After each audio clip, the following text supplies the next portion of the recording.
Let's talk to Tim Gregory. He is an investment manager at Vermeer Investment Management. Very good morning to you, young Tim. Morning, Nick. Right, let's kick off with China. Last time I looked, the index was down 22%. The currency had depreciated 6%, and we got some data overnight that's none too good. What are your thoughts?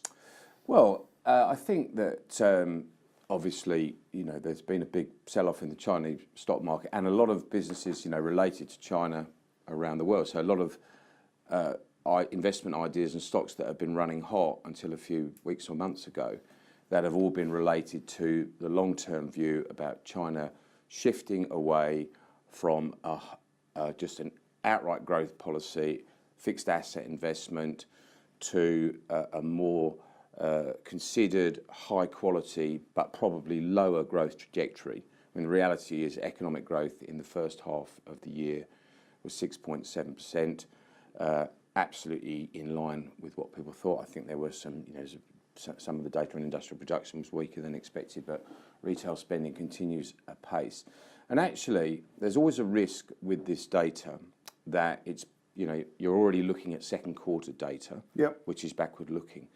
And I think perhaps in response to concerns about escalation of trade wars and wanting to control growth rates, perhaps you're seeing China stepping already slightly away from their policy of slowing down growth, because we've already seen cuts to the triple R, and in the last couple of days I've seen research that suggests that there's going to be a significant cut to income tax, which is going to take effect in early October and actually make disposable income to the middle class significantly higher again.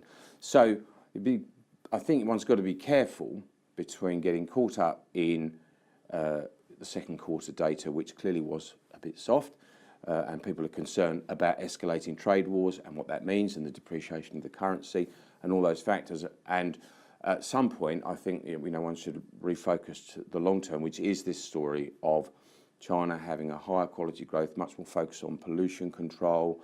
One of the things that, we've talked about factory automation in the past, and obviously people are worried about a slowdown in industrial production. Yep. But, some of the things that we see that are related to the cut in the triple R is that China is concerned about a labour shortage. They want their companies to invest more aggressively into factory automation for technology, because they face a labour shortage and they want to control pollution.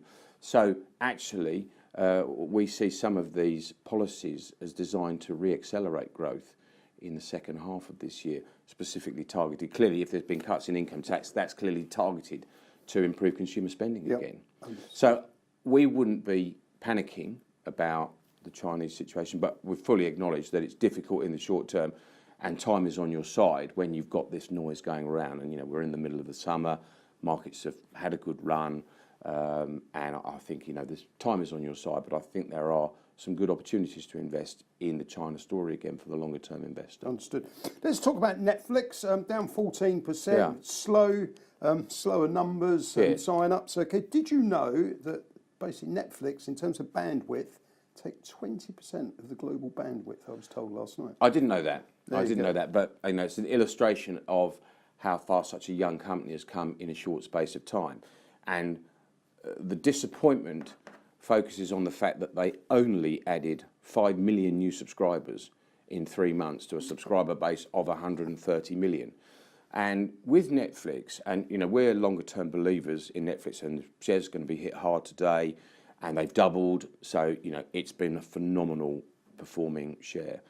And when subscriber numbers are great, the only thing investors are interested in focusing on are the absolute high conviction that the pace of subscription growth is going to continue to accelerate, that subscribers are going to double to 260 million from 130 million, and that from being a very highly cash consumptive company, because they're investing so heavily in content, Yep. to absolutely cement their footprint across the globe. Because the real term, long-term growth story now is more about India, Asia Pacific, Latin America, and the ability to maybe change the way we view, so that you can watch shows that are constructed and made in Brazil and made originally in Portuguese via artificial intelligence. You'll be able to watch that as if you're watching it in English language. So you have to be a believer still in that long-term growth to be an investor in Netflix, because when you look at the PE ratio,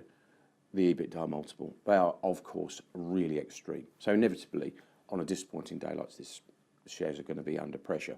But you're either a believer or you're not. And if you think that they're going to continue to expand the footprint, double their subscriber base over the next decade, the business is going to become an absolute cash machine once its content spend peaks out. So analysis driven by discounted cash flow models doesn't look very different today to how it looked yesterday, just because they modestly missed subscriber growth.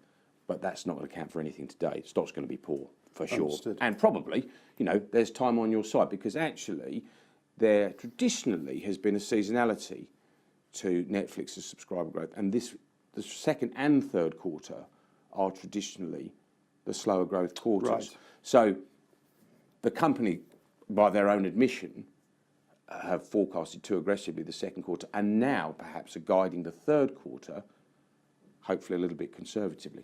But we won't know that for 3 months, will we? Understood. Okay, you called basically the Bank of England's bluff, and you said that UK interest rates would not go up in the spring. They didn't. Are they going up in August? Well, they might, but you know, but to reiterate, But they might not. No, well, you know, they might not. But you know, clearly, there is a growing view that they will put rates up, that they want to put rates up. They want to put some, you know, ammo back to be able to lower rates in the event of a slowdown. Yep. However, you know, I see no difference at all to the landscape that suggested that they should not raise rates. In the spring to where we are now. To where we are now. I see absolutely nothing. And in fact, last week, for example, I think we had, on the same day, you know, profit warnings from 2 or 3 different retailers. You know, DFS, the furniture company, I think, you know, we've had further slowdown from Dixon's. And even ASOS, the online retailer, which everyone says, oh, well, the problems in the high street are all down to online retailing.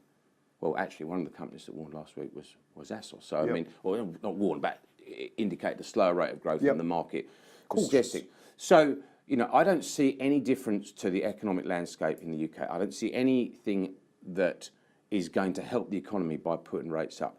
The issues that are causing some inflation, like you know, the weaker pound and higher oil price, interest rate prices don't make any difference to that.